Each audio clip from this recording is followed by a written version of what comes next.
Hello, this video is on section 5.1 in the Algebra 1 book, which is titled Rates of Change and Slope. And there are two targets for this. The first one is to find rate of change. The second one is to find the slope. So the first thing, a rate of change. Basically, if you're looking at a change in anything, and we talk about a relation in most cases between a y and an x value, that means there's a change in a dependent variable that's being divided by a change in an independent variable. And the most cases you will see this is a change in y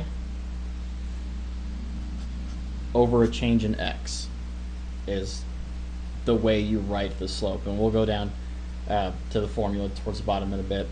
But anything that's changing between a relation, whether it's linear, exponential, quadratic, if there's a change between those two in a ratio, then that's going to be a rate of change. And a slope, more specifically, when looking at a graph or a plot of an equation or a set of points, that is the vertical change over the horizontal change. And what you probably are familiar with from AG1 is rise over run. So any sort of change that you have vertically or rising up or down, that's being divided by the horizontal change left and right, or a run, and that's the slope. So for this example right here, if we have a linear graph, the change in the vertical direction being divided by the change over the horizontal direction is going to be the slope between these 2 points.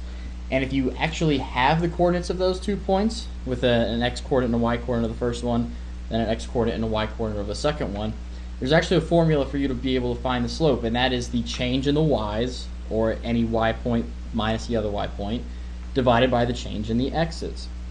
It's very important that when you do calculate the formula for slope, that the first points line up vertically here and the second points line up vertically here. These two could be switched, but as long as vertically up and down they are the same point, so the same point comes first in the top and the same point comes first in the bottom, then that should be okay.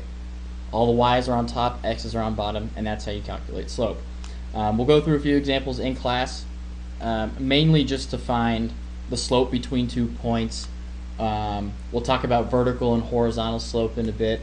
A vertical line slope means that it is non-existent.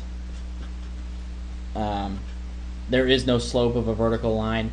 And then if you have a horizontal line, that is a slope of 0, where it's straight across, doesn't have any change of a rise, but it may have a change in a run, so that means it's 0 divided by whatever the change in run is, and 0 divided by anything is going to be 0.